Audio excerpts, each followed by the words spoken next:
So Andrew, what is your job title? I'm the Deputy High Commissioner to Andhra Pradesh and Telangana. I'll help you with the spelling. And that's it. And that's in India?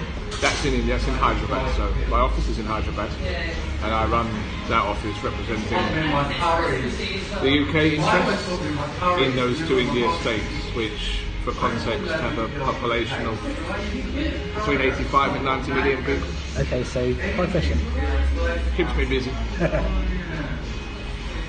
So in terms of dyspraxia, when were you diagnosed? I was diagnosed when I was 43. I'd always thought I had dyslexia. It was sort of a self-diagnosis stroke my secondary school teachers, because at that time there wasn't really a channel or recognition to be formally diagnosed. I was just labelled with that. I was told I had dyslexia, and I do have dyslexia. My profile is something like 30% dyslexic and 70% dyspraxic. But I'd never heard of dyspraxia until the day I was diagnosed, which I'm sure is the case for many people. Yeah. So who diagnosed you? Was it educational setting or work setting? Yeah, I was working in the Home Office where I joined at 17. I concluded that without any support I could go on to do A-levels, university, so I took a job with the qualifications I had at the bottom rung of the Home Office, and I've been there for over 20 years, and I was on secondment to the Foreign Office. Yeah. And I'd always wanted to work in the Foreign Office. Never really thought it was going to happen.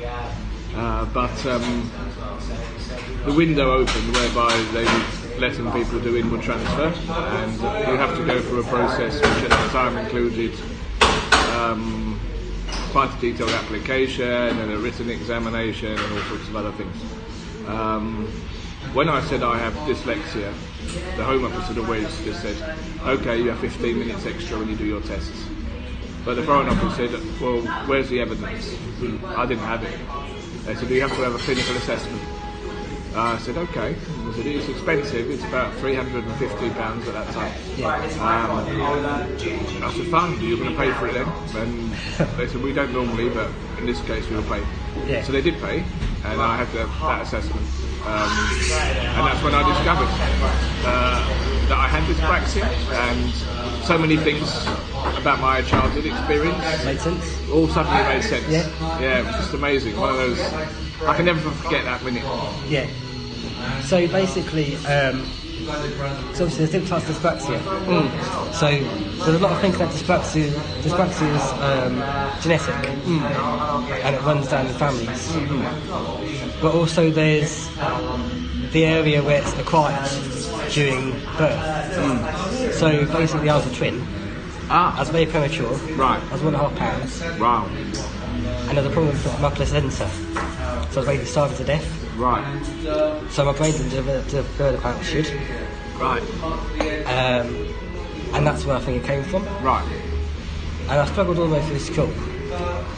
And my parents asked for assessments when I was about 6 or 7. Right. So I was clearly behind, playing catching up. And they said, sorry, it'll just catch up eventually. And that was that. Yeah.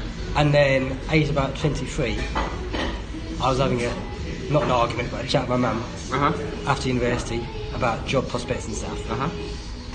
And she said, I always thought you had dyspraxia. And I was like, what's that? And she explained it, and for some reason I just blanked it all out. So I thought, it's coordination stuff. I've gotten used to what I can and can't do. I've accepted it. And it was only July this year that I actually Googled it and discovered it also explains coordination, short-term memory, everything, basically. Yeah, it explains, I mean, it manifests obviously in different ways for everybody, like you say, and I have no idea. I suspect my mother might have had some degree of dyspraxia looking back. She's passed away. Yeah. But of course she grew up in a time where it really wasn't recognised. Yeah. She may have done. She was a bit clumsy. I was definitely clumsy child. They had the term clumsy child syndrome when I was growing up. I used to always have my arms covered in bruises because of the times I crashed into the door. The most upsetting thing as a child was I couldn't play any sport, and I love sport, but I couldn't play any sport at all. No coordination. I was the last person in my school to learn how to swim, because everybody was supposed to be able to swim. I managed to stay afloat and move 25 metres down the pool to claim my certificate, but I mean, I never find it a pleasant thing to do even now. Yeah, swimming I could do it. I can't do legs. I find it hard. But the worst thing, because I was different, was the bullying and that went on, and the teachers in those days were as bad as the kids. So it was very hard in primary school. It was moderately better in secondary school because there was some understanding, and also in order to get around the inability to play sport, I became a football referee when I was 14. So I did that, and that at least gave me some participation in sport without actually having to do anything particularly talented. Because I was in a kids football team. Yes. And my dad was actually the manager. Ah. But because I was so bad, I was always on the bench. I never actually played. Yeah, come. But I think for me, dyspraxia has been more about the mental side, about the way to think. My mind's always full of so much that I want to say, and then it's getting it out and getting it across. Yes. And that was something that I really only began to address and tackle in a really structured way after the diagnosis. So I used to basically, if I was going to make a speech, I'd have to write everything word for word, plan exactly, and then I'd read it. But I couldn't go up and speak off the cuff. Now, of course, in my job, I have to do that all the time. But I got a lot of support in different strategies to be able to do that. So do you have any coping mechanisms or things? Yeah, different things. Well, I so as I say, my mind is always so full of stuff, and when people ask questions, I could pick 101 things. First of all, I'm very open. I tell people I have dyspraxia. In most cases, I then have to explain what that means. But I'd rather do that. Then, secondly, I think about trying to say three things. So there may be lots and lots of things to say, but I try to think, what are the three most powerful things out of this I can get? And I try to focus just condensed down always on that and just get those messages across. I guess it helps that I speak numerous times a week. And I have to be prepared. So who are you speaking to? It can be anything I can speak to. I get asked to go and speak at a lot of schools, because my story's been reported in the press in India, and so now I get asked by schools, can you come and give a motivational talk to our students? So I'm often asked to do that. But then, of course, the bigger part of my job is representing the UK, looking for trade and business and investment between the UK and the region of India I'm living in. So I speak to business groups, I speak to another aspect is promoting UK values, so I speak to the different groups that we're working with, and that it might be around girl-child education, it might be around trying to campaign against child marriage, it might be against cyberbullying, it can be anything. So I have to speak in those contexts,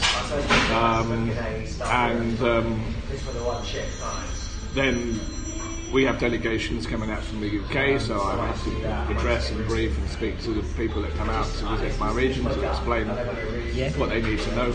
It can be anything, really.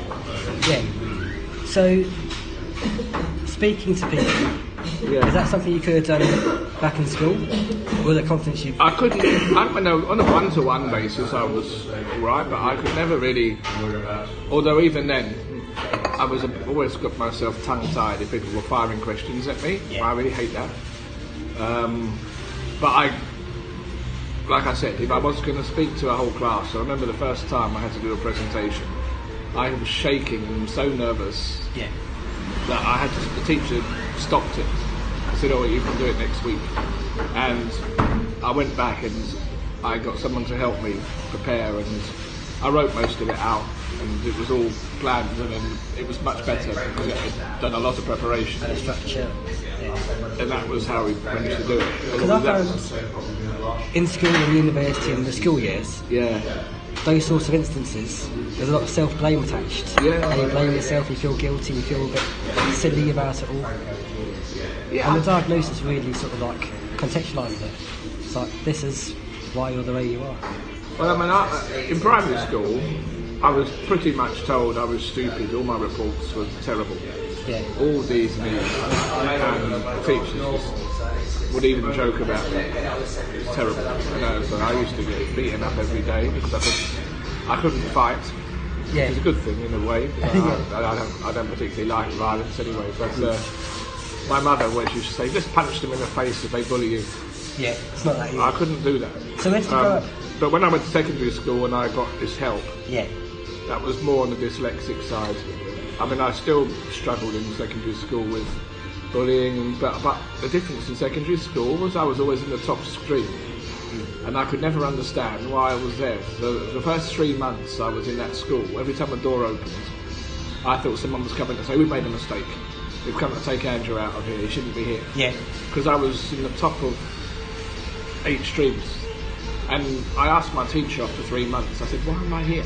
Yeah. He said, because you're one of the You deserve it. brightest. Yeah.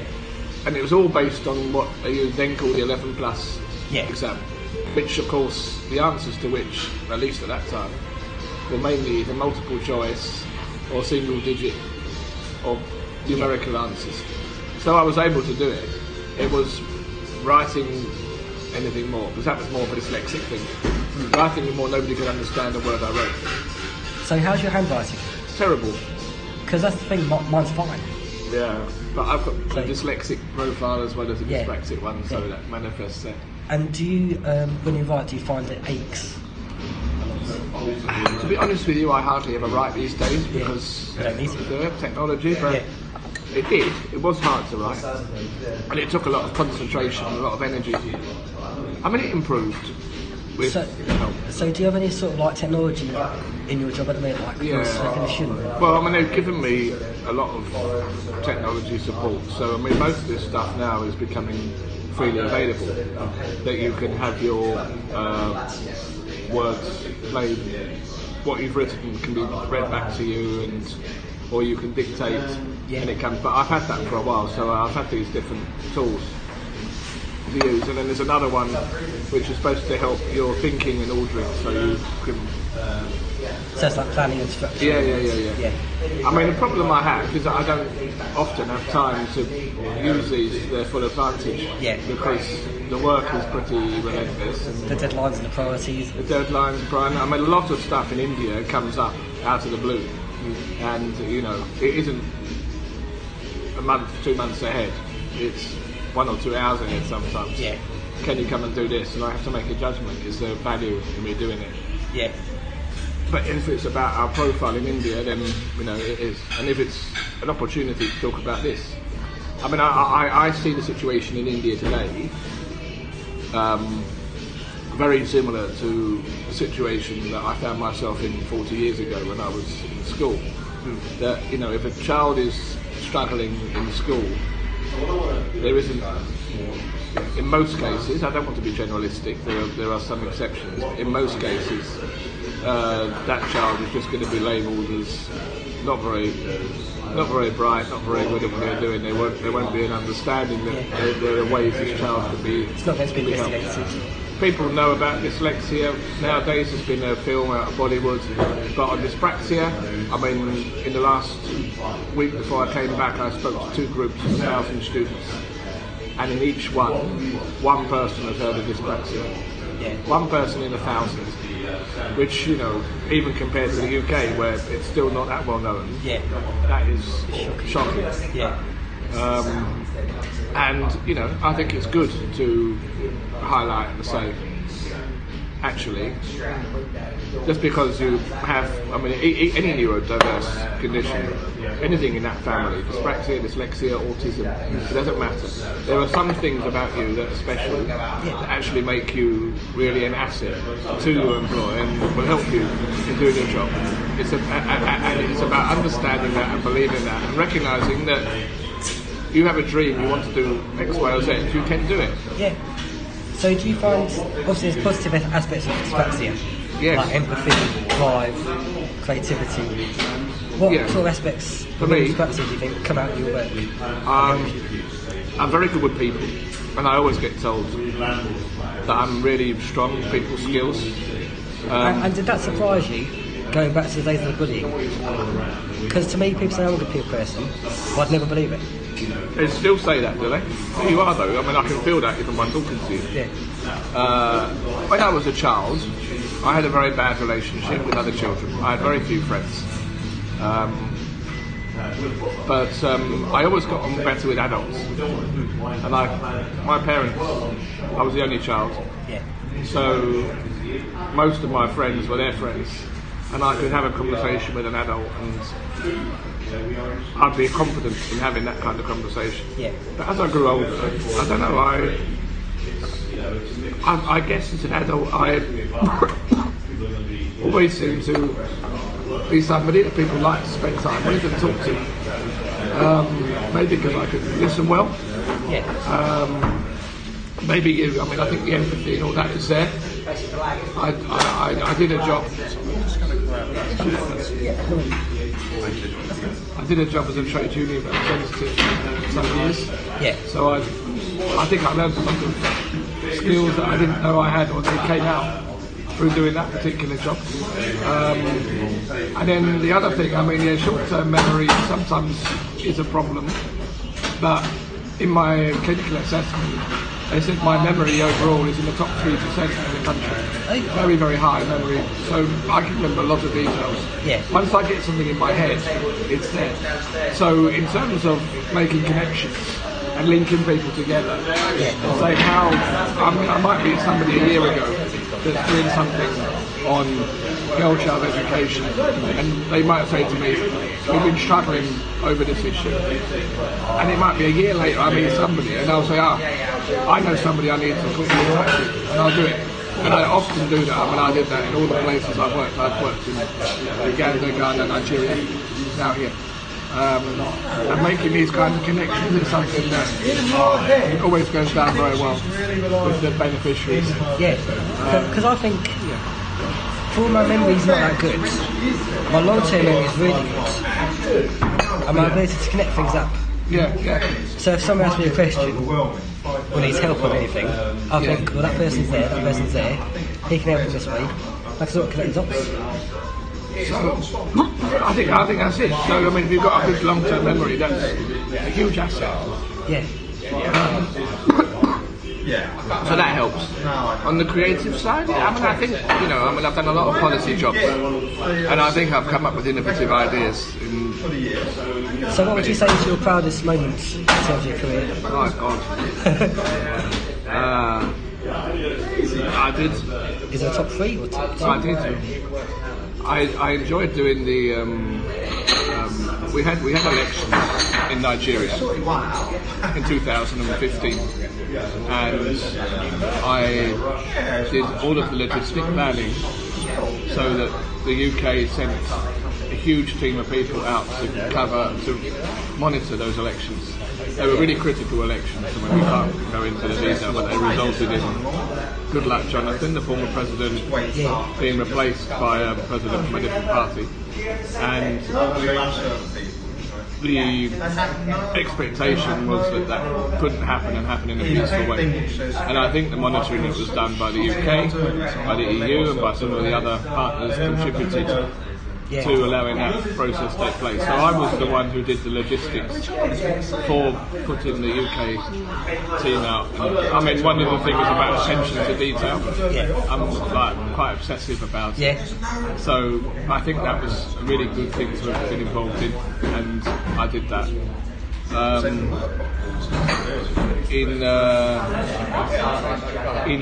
India. I mean, getting this job in itself and being ahead of a post is something that, you know, I actually feel emotional when I talk about the fact that I have this job, because honestly, after the experience I'd had in the past, I just didn't believe it was possible, and it has been. And now, even I have the aspiration to go on and be a High Commissioner or an ambassador somewhere in the future, and I actually dare to believe that that is something I can do. Are you proud? I would be, when I'm proud of this job, and my father's really proud. Yeah.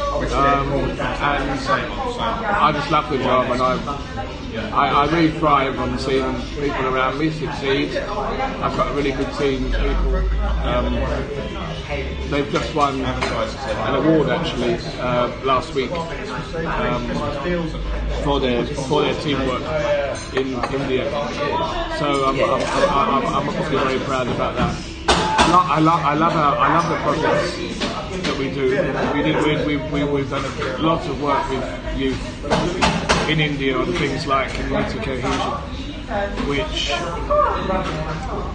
has had a lot of very positive impact and has really helped raise our profile in that part of India. And it's quite important that you promote things like respecting one another's faith or no faith, respecting one another's gender identity. So in terms of the geography of India, it's obviously a big place. Yeah. Is your region prosperous, or is it diverse? Relatively speaking, in India, yes, it is. The Telugu region, it's a real centre for technology and for life sciences. Yeah. 1 in 3 of the world's vaccines are manufactured in Hyderabad. And I think 6 of the 7 biggest tech companies in the world, so I'm talking about the likes of Google and Microsoft and Amazon, have got their second biggest global office in Hyderabad. So and there's a whole list of other statistics about Hyderabad. So it's a real place of innovation, entrepreneurship, dynamic. Is there a university? There's lots of universities in Hyderabad, some of which are very well respected in India, and the other neighbouring state, Andrew Fleming, is quite similar. A lot of the entrepreneurs, a lot of the tech geniuses come from Andhra Pradesh, some come from the state I'm in, Telangana, which is the newest state in India.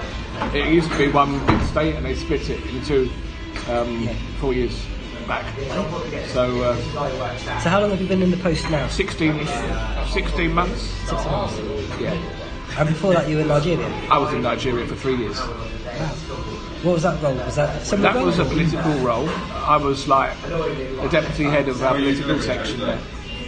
And I would be reporting on the politics of the state. I did lead on anti-corruption. So am I right to say you're a civil servant? I'm a civil servant. So you're politically neutral? It doesn't matter who's in government? It doesn't matter who's in government. Yeah. I'm a member of the diplomatic service now. As I said, I did 28 years in the Home Office, and in 2014 I managed to jump into the diplomatic service. That's where I am now. And that's where I hope to serve out the rest of my career. Well, I think that's... Is that okay? Yeah, that is absolutely perfect. Thanks for your time.